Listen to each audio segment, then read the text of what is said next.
Hello, everybody. This is the Chocolate News Podcast. I'm your co host, John Alexander Reese. And I'm your co-host, Andria Carter. And if you did not know, the Cincinnati Herald has been around since 1955 and is the leading African American owned newspaper in the greater Cincinnati area and Northern Kentucky area. How's it going, Andrea? It's going fine, John. I'm just coming off the Juneteenth high. Oh, yeah, definitely. It was a nice holiday. Very It nice. it was a nice holiday. There was so much to do in Cincinnati. I couldn't get to everything. And I mean, and then there was stuff happening around the world. I mean, I should say around the country Yeah. that was going on.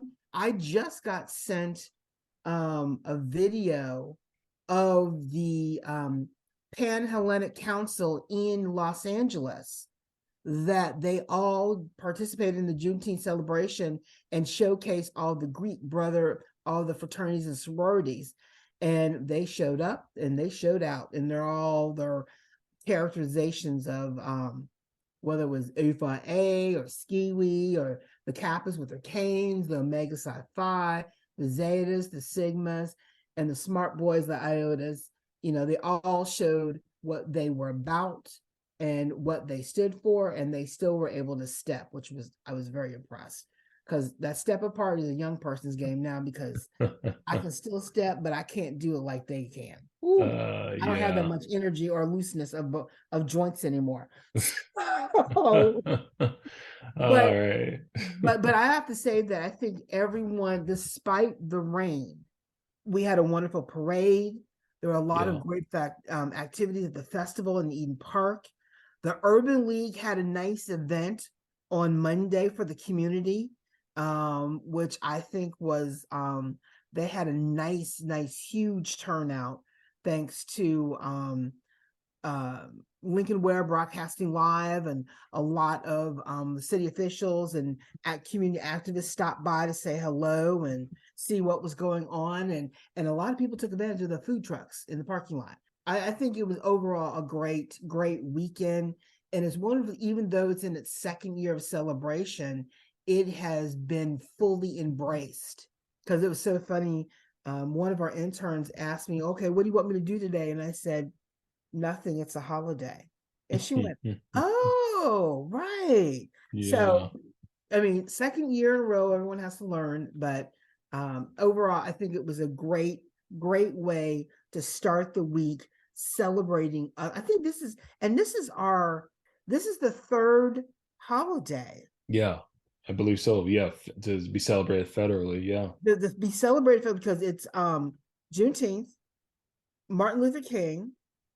There's Kwanzaa, but Kwanzaa is Mm, intermiss. There's one, isn't there? Oh, I know. Black people started Memorial Day.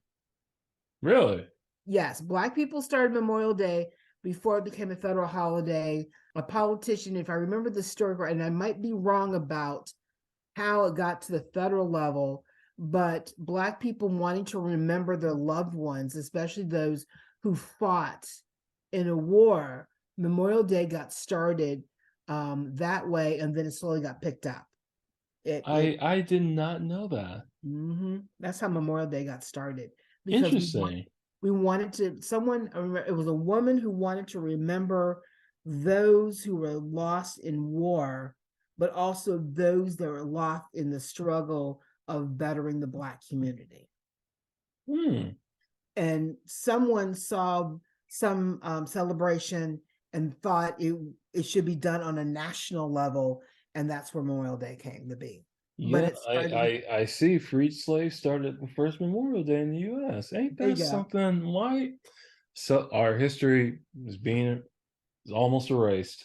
Yes, yes. uh Everyone it's interesting. Everyone benefits from what we do.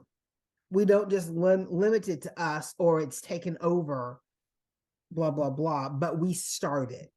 mm, All I can say is that we must be doing something right and living right for everybody want to be like us, even if they can't stand us. But anyway, gotcha. So um, so Andrea, what is the chocolate news of the week? well, the chocolate news of the week, we have a number of breaking news stories going on.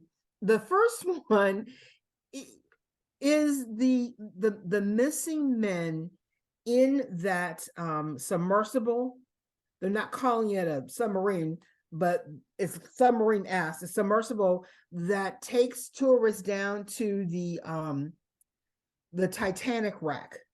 And people pay about what, 50,000 a piece to get into this piece of metal and ride 11 hours down to the Titanic and go back up. And it has been questioned, and safety and other things. But unfortunately, there is a billionaire and his son, the operator. There's about 5 people in this small submersible that doesn't really have a bathroom. Mm, no. And you know, I don't think they really have chairs or places to sit. You're sitting cross-legged. That's a long time, to sit in a small space. And it's a small space. I mean, I've done an MRI before and that freaked me out. So, I mean, come on. But they are, if everyone's been watching the press, they've been counting the hours because they only have so much air in this submersible before they run out. And I think they're down to the last 24 Mm, hours of air left. And they've been hearing, they just can't find where they are in this area where the Titanic wreck is. On top of that, the water is cold, it's deep, and they have several rescue ships in the area. They got buoys. They hear the noise of where the clanging on the submersible, but they can't find where the noise is because it's very dark down there. And if you don't have a lot of lights, it's hard to find what you're looking for. So the it's a very international search going on for this. The Coast Guard's involved, the British Royal Navy is involved. There's a team of French specialists who know how to work a remote operated vehicle. It's a very international group searching for these people. It is a 22-foot submersible, which is very, very small. And on board are a British adventurer, 2 members of a prominent Pakistani business family, a Titanic expert, and the CEO of OceanGate, which is OceanGate is the company that owns the submersible. They have been searching for this, but I'm hoping that, at the last minute, they'll be able to find them and rescue them, or at least get them air. So I'm hoping for the yeah. best. It's very scary. As the hours tick by, more and more, they still claim it's a rescue operation, but I would say if they don't find them within the next few hours, it might become a salvage operation instead, which Yeah, is it's really sad because I actually just saw something, $250,000. And I'm like, it just reminds me of like, let's say I'm a billionaire, right? I become a billionaire the next day. 2 things I do not want to do is to go underwater, look at the Titanic because I have the movie Titanic to see, and space. Those are 2 things I do not want to go. I'm right there with you. It might be exciting, but as someone who watched as the space shuttle went up in the air and exploded, I'm good. I'm Yeah, I get an airplane, you know, but I'm all for. We need more adventurers in the world. I like their spirit, their gumption, their aggressiveness. Without their can-do spirit, we would not have a lot of things or experience or see a lot of the wonders of the world. At the same time, I'm keeping my 2 feet on the ground. oh yeah. Well, you know what? James Cameron went down there like 3 or 4 times, and I know Tom Cruise is gonna head to space or whatever. So you know what? Good for them. But I'm just saying, you know what? If someone gave me a free ticket to see Titanic, I say no, thank you. I'm But good. you know what? But James Cameron went down there in the correct. He went in a submarine Yeah, or a small submarine. He went correctly with research experts who yeah, know how to go down and go back up. You know, yeah. he did it the safe way, not the interesting way. So I just find it fascinating that because I saw what looked like the submarine. They use like basically it looked like a PlayStation controller to control the submarine. I just found that to be interesting. yes, they have put that thing together with bits and pieces. And my thing is, I would want something that is put together with something guaranteed, Yeah, not bits and pieces. yeah, So, but, and they've been lucky. They've been operating for over 5 years. They've not had an incident, but someone did file a report some time ago and said, safety, there are glaring safety issues with this. And they finally got caught, yeah. which is sad. But that's the beginning of the breaking news of our chocolate news segment.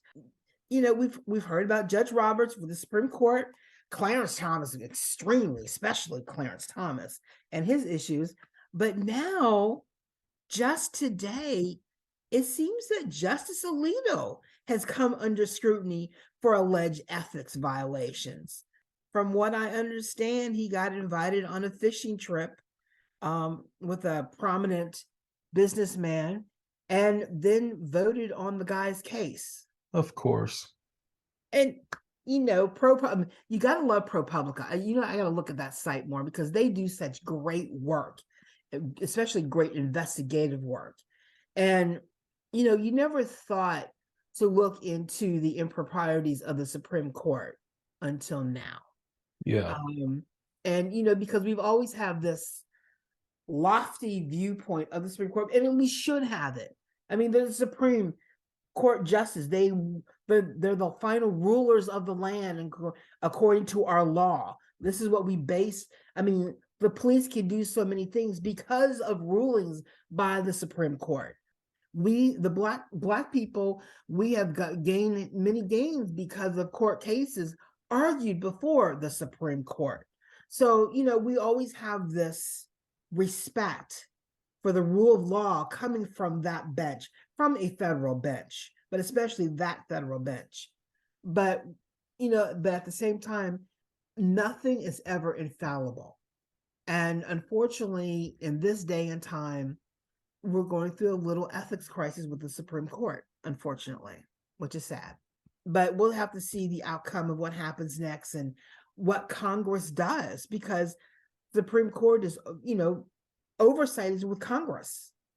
What is Congress going to do?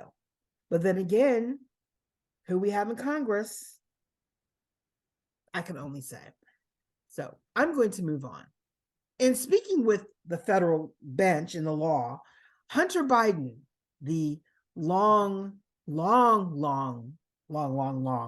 investigation of Hunter Biden has finally come down to him pleading to a couple of misdemeanors regarding his taxes and the fact that he had a gun while he wasn't supposed to.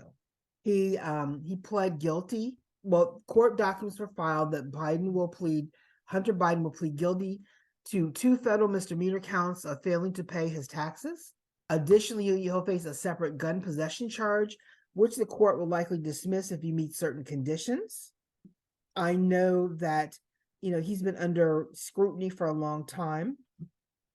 And a number of Republicans leaders came out in objection to this outcome because they've always been looking for this big gun, alluding that the yeah, Biden family was this mafia family, this mafioso, and they got illegal money from everywhere, blah blah blah.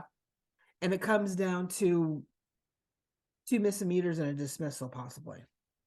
And I think that too many Republican leaders were putting their heart into a smoking gun that was never there, or a smoking gun that possibly was there, but there was nothing to prove it. And I think at the same time, they're facing a lot with Trump. That's their guy. That's the guy who's bringing people to the table, and they're gaining support, who's like a rock star, blah, blah, blah. But at the same time, what is the adage? When someone shows you who they are, believe it. How many times does Trump have to show everyone who he is before his followers finally believe it? How many? How many indictments do we have to go through? How many more Uh, impeachments do we have to go through before everyone realizes this guy, he thinks like a dictator, he acts like a mob boss, and he's not a very good politician or a businessman. some people will always defend Trump to the death, probably. I know because he's their guy, but I'm I'm I'm I'm I'm gonna quote, I'm gonna go back in time.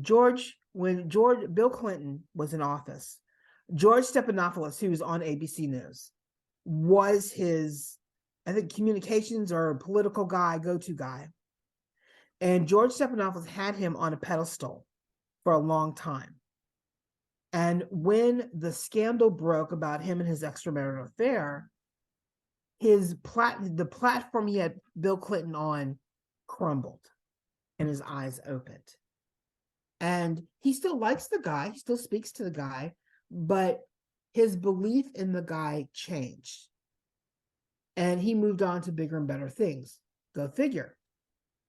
That being said, that has not happened to Trump's followers. Their eyes have not opened wide. I mean, with Bill Clinton, there were hints, and it came down to an illicit affair for eyes to be opened. For Trump, there are so many signals, so many flags, everything that in normal circumstances, people will question and be like, uh-oh, we need to take a step back. But the more that stuff is brought up about him, the more people step up and try to cover for him. Because, some people say they like his decisiveness, they like this and they like that. Yeah, he's illegal. He's corrupt. And I put it down to a lot of people like the bad guy. We all like looking at the bad guy. Yeah. A lot of people like dating the bad boy or the bad girl. Everyone has dated some type in their lives. I have. It was brief, but I did. My sister did. A number of my friends did. We've all dated the bad guy until we went looking for the good guy. Because we know in the long run, our lives will be better with someone who will not negatively affect our lives. Trump has negatively affected the country for what? Since he did, what was his TV show? Oh, The Apprentice. Thank you. The Apprentice. Now, mind you, when he was doing The Apprentice, it was Hollywood. He was a star, blah, blah, blah. Yeah, reality TV star. Reality TV star. But what we're now seeing is I think the problem is that it's not a TV show where you can edit and reverse the history. Exactly. To say don't do this. It's real life. And now that he's gotten caught with the classified documents and moving from Hunter Biden to Donald Trump, nice segue, the judge has set his court date. And it's going to happen in August, or at least the beginning of the process is going to begin in August, less than 2 months. And I find it quite interesting that the interviews that Donald Trump is now doing, trying to prove his case of why he didn't turn over the documents, he keeps digging his own. Let's just say that he's making that jail door wider and wider. I mean, I shouldn't say not wider, more open to walk through. Because he doesn't know how to shut up. And I feel sorry for his attorneys because they can't control him. And every single time he opens his mouth to try to explain anything, the more he gives to the prosecution of his guilt. And, people are defending him, but I think it's also very interesting who is not speaking up for him anymore. And that voice is getting, his core is still, for him, but very, very quietly, certain individuals are no longer speaking up for him. They'll say the party line, but they're not supporting him. And I think that when we see Justice Cannon Eileen Cannon, I think she's in a very precarious spot. And I think Trump is in a very precarious spot. Justice Cannon has come under scrutiny because she ruled in favor of Trump on an earlier case, which was overruled by the appeals court. Got a little judicial slap on the hand for what she did. She's inexperienced. The fact that what she did was overturned by the appeals court, she has come under intense scrutiny to the point of where there's any misstep or misruling, the prosecution has enough a foundation to have her be ask her to recuse herself from the case. But at the same time, I'm surprised prosecution hasn't done anything yet, because maybe because she's been under this intense scrutiny, she will not mess up, but True. instead fast track this case to get it done.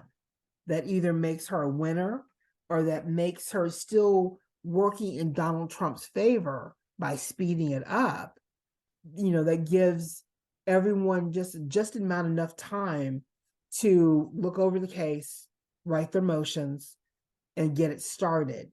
That means that she stops any further investigation that the special prosecutor was going to do, but it also stops the defense from digging even deeper for a defense for Donald Trump. Basically, it's what you got on hand, write your motions, and appear before me. And I think if you watch clips of the Fox News interview that Trump did, you see a man who he wasn't well groomed. His hair was, that comb over that's usually nicely coiffed and everything was a little rough. And he's looking a little nervous because I think this time around, he may have to answer for his actions that he's never been had to do before. 77-year-old man has never been held accountable for his actions. That says a lot. So, and that is all the chocolate news I got. Oh, wait, did we talk about the West End apology? I'm sorry. Oh, I'm sorry. Yeah, I'm sorry. I was like, You know I what? think I we're totally losing. forgot that was No, that's good. Yeah, let's save the most. I but think we this is saved you know what? We saved the most positive thing for last. Uh, right. it was I sat through the prior to the press conference where the city announced the apology. I attended the Cincinnati City Council's Healthy Neighborhood Committee meeting, where where everyone started talking about Kenyon Bar in the West End, and Dr. Anna Steiner talked about her research about Kenyon Bar, and Dr. Ellis, who's with George Washington University, she is with she is with the Center of Resilience. And what that is her center works with depressed communities who turn themselves around and become thriving communities once again. And Dr. Ellis has a special interest in the Kenyon Bar West End area because she grew up there. She's a native Cincinnatian Gotcha. and has always wanted to give back to the community that was devastated when the city implemented its 1948 master plan. And also took advantage of the Federal Aid Highway Act of 1956 to build I-75. And Kenyon Bar, for those of you who don't know, was the West End community originally was one of the largest neighborhoods in the city of Cincinnati. And it was a thriving Black community that sat on 450 acres of land. And within that acreage of land, there were over 3,200 buildings, which were residential, warehouses, manufacturing companies, churches, small businesses, large businesses, mom and pop stores, all that kind of stuff. And there were some blighted buildings as well. Not everything was taken care of, but overall, it was a thriving community where people lived, they grew, they thrived. They had their grocery stores, they had their theaters, they had the Cotton Club, their entertainment, they had everything. And this was what the city of Cincinnati did, was a legalized version of Tulsa. Only difference is nobody died, everyone just lost their homes and their business. Mm. And so Scotty Johnson, knowing that there's a lot of look at the West End, a lot of proposed projects to be done in the West End, Scotty Johnson said that the city needs the courage to step up and apologize for what they did, and then help the West End to become a thriving Black community. Well, I shouldn't say Black, but a thriving community once again, helping small businesses, helping investment, helping the residents.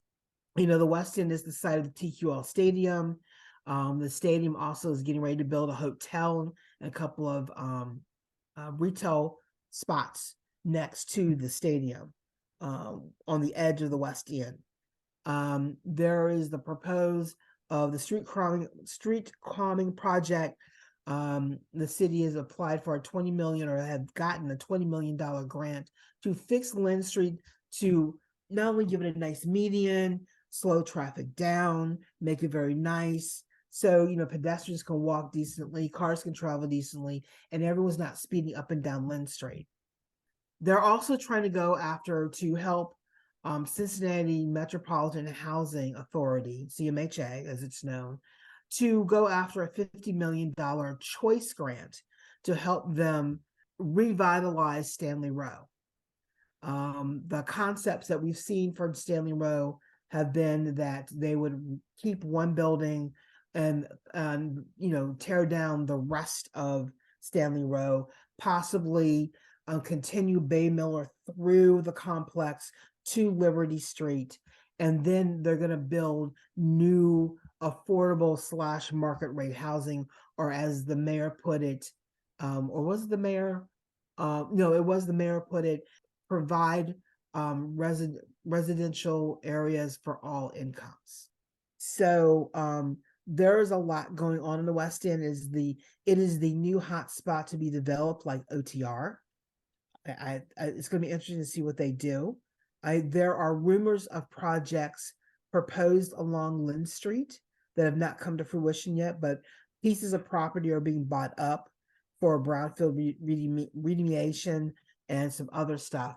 And I've heard some proposals of different things being brought down to that area, including a sports bar and grill that one gentleman of the West End wants to open up and provide jobs for many of the men that you see sitting around on the sidewalks here and there.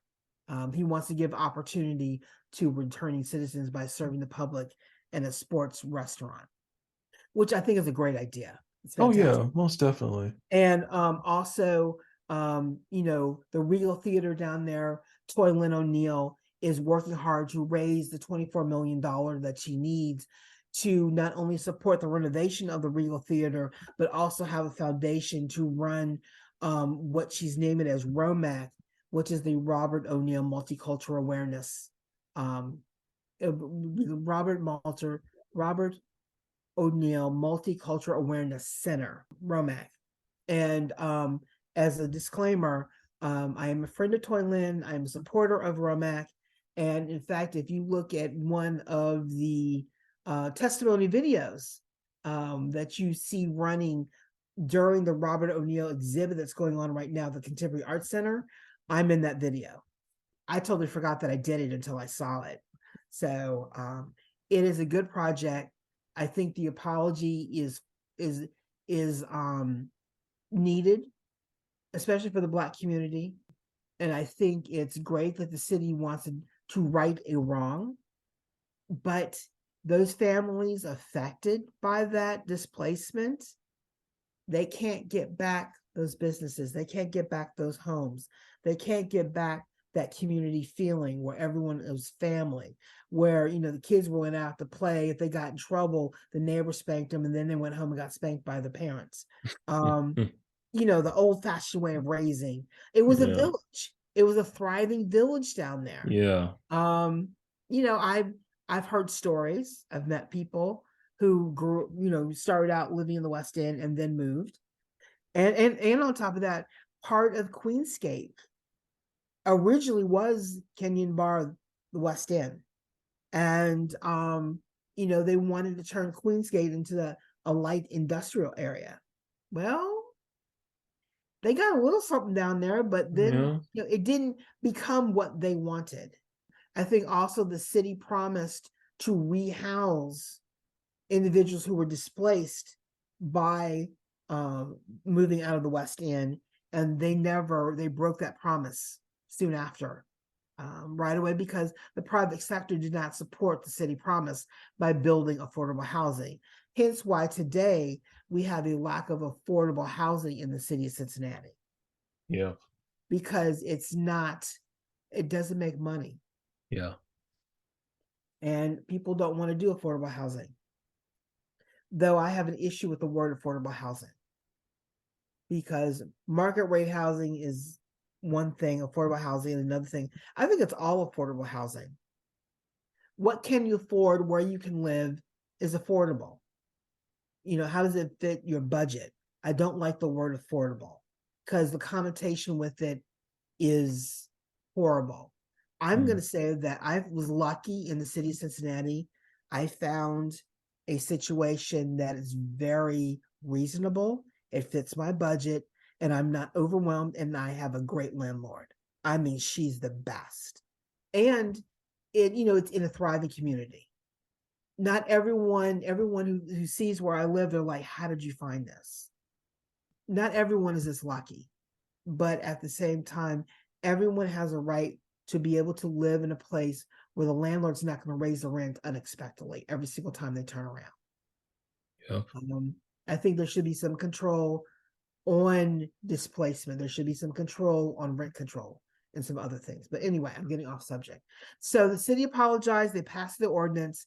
I do know that a number of city council members will be working for the Center of Resilience with Dr. Ellis to help bring back the West End, or well, I should say not bring back, but help to make the West End a thriving community, but especially for the Black community. And she recently was working in Africa to help some places in Africa become resilient again.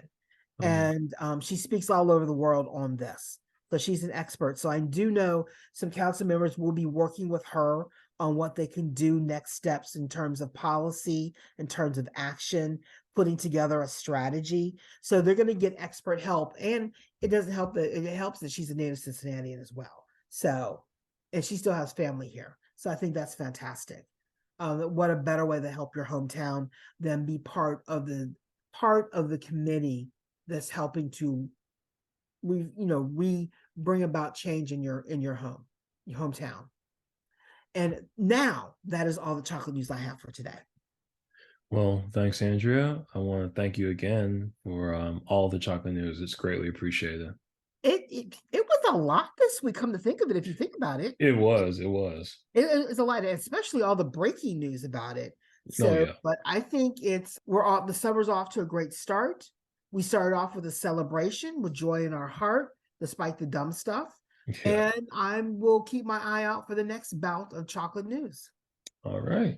Well, remember, folks, you can find more information about today's topics and past podcast episodes at www.thecincinnatiherald.com, the session newsletter, or on our social media. We're on Facebook, Twitter, Pinterest, Instagram, and LinkedIn. And make sure to subscribe to our podcast on your favorite podcast app. Our podcast is on Apple Podcasts, Spotify, TuneIn Radio, Amazon, YouTube, and Google Podcasts. In addition, the Cincinnati Herald is now accepting applications for an advertising representative. Please contact our publisher, Walter White, at 513-680-7076 for more information. I'm John Alexander Reese. And I'm Andria Carter. And have a good day.